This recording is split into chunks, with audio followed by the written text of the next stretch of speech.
What is cracking with you, YouTube? Shout out to all of the pack addicts out there. We are back with another video. Man, shit. Woo, this was a rough ass week, man. Actually, the last couple of weeks been kind of rough. You know, dealing with this sinus infection I had. At first, I thought I had the coronavirus. I was like, oh shit, I done got that shit. Had, you know, just going through it, man. I laughed about it at first, you know what I'm saying? And then I said, man, let me go to the doctor. Went to the doctor and shit. He's like, nah, man, you got a sinus infection. He was like, man, when you going in a cold ass weather and then coming back into, you know, warm weather, you know, your sinuses could kind of, you know, get kind of messed up. So yeah. But now that we are almost back healthy, I'm gonna go stop at this little soup spot. Let's get into this shit. KHTV. Yeah, let's talk Matt Lafluer. I just want to say that just watching Matt Lafluer at the combine, giving his interviews or whatnot, he looked good. Matt Lafluer looked real good, man. He looked good. He looked like he had a lot of rest. Looked like he got the NFC Championship loss out of his system. His Achilles is healed. And he looked like he was in a good space. You know what I'm saying? I like this attitude going into this next season. Second year with Aaron Rodgers and the Green Bay Packers. He talked about, you know, him not wanting to go to the Super Bowl. You know, his brother had asked him to go to the Super Bowl and support him. He didn't want to go. And then Mark Murphy, the president of the Green Bay Packers, suggested that he be out there. And I think it was good for him to go out there and see, you know, he was in the Super Bowl. He lost to the Patriots, being a OC for or working with Kyle Shanahan with the Falcons.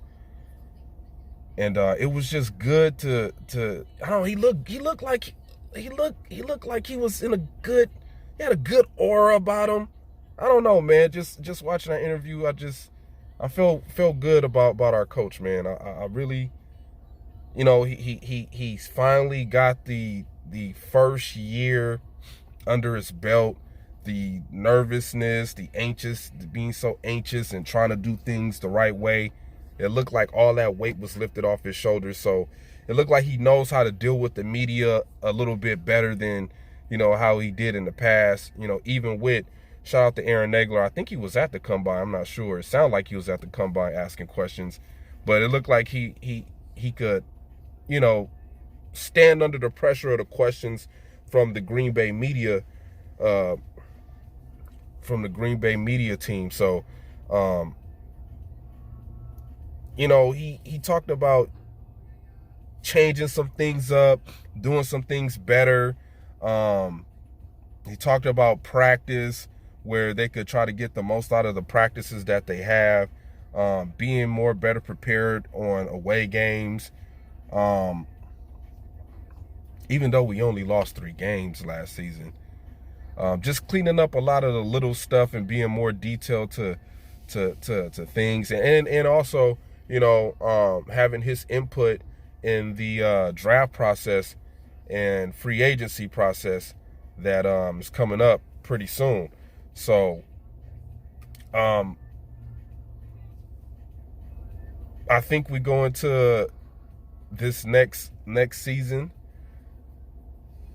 with a better perspective and game plan on what we're trying to accomplish. I think Matt Lafluer hiring the defensive backs coach from the Vikings was an upgrade, and I think, I forget the guy's name.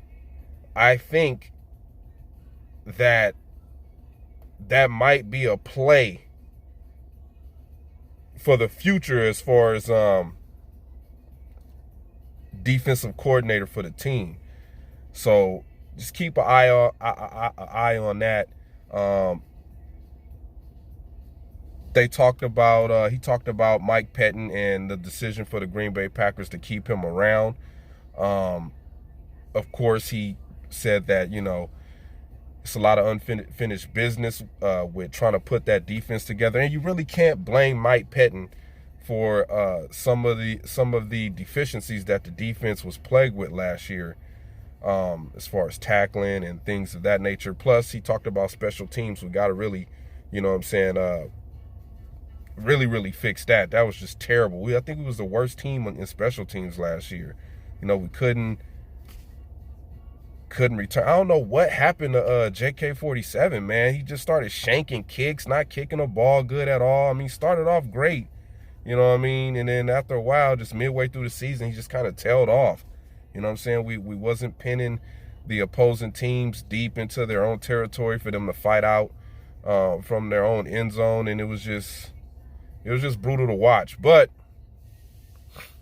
just to touch back on Mike Pettin, I think that was more of a Brian Gutekunst and Mark Murphy call rather than Matt Lafluer. I think Matt Lafluer just, went along with what they wanted to do.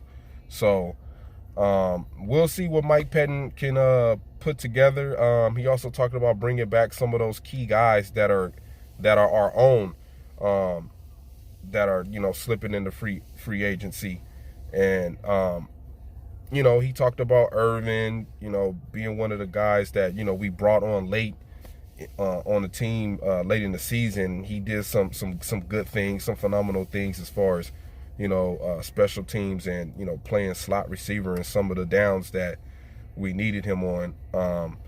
And of course, he talked about, he mentioned about the receiving receivers in the upcoming draft, how stacked it is, where some of these guys might fall into the late second and third rounds, and they might just fall. One of the good guys might fall into the Packers' hands. But as for me, what I want to see the team do as far as receiver, we need to get a fast, physical guy. If you've been watching football, the fast physical guys are starting to emerge more and more in the NFL. Like, what's his name? I can't. He retired. Steve Smith. You know what I'm saying? Fast, physical. You know what I'm saying? Guys that can, catch the ball, break tackles, and just get upfield and get into the end zone. We need speed. So it's a lot of speed in this draft. Just watching some of the combine highlights. I mean, even the offensive lineman was running like under the fives. You know what I'm saying? Under 5 seconds. That was just crazy. But as far as Mike Pettin, I think we're going to try to get him some weapons. I'm hearing a lot of talk in free agency about the linebacker position. I know, I forget what team it was that dropped one of the Rams' old linebackers, Ogletree. I'm not sure if I'm hearing rumors that might be one of the top linebackers that might be on the Green Bay Packers free agency list. Like I said, if we go into free agency, we not getting no big name guys. We're gonna get a lot of ancillary players. A lot of guys that plug and play guys that got talent, that's probably in a 6th, 7th season of the, in a year, then got the big contract already. You know what I'm saying? Going to teams that really don't benefit them, sorry ass teams, but then they come back, they come to a team with a winning attitude. Then you get the best out of them, like we had with Peppers. When Peppers came to the Packers, we got the most out of them. So those guys can, just like Clay Matthews when he went to the Rams, they got the most out of him. Clay Matthews had a great season last year for the Rams, despite breaking his jaw and being hurt. He still played well. So and those guys that we bring over or we get in free agency, it's got to be a boost of morale for them to come to a team that was only one game away from being in the Super Bowl. So just think about how much that's going to motivate them and elevate them to try to, pursue their dreams and win a ring for this team. So, it's a lot of good things, starting to pick up with this team. Everybody at the combine, Goody, Matt Lafluer, Mark Murphy, those guys, they just looked like they was in a great space. It looked like they had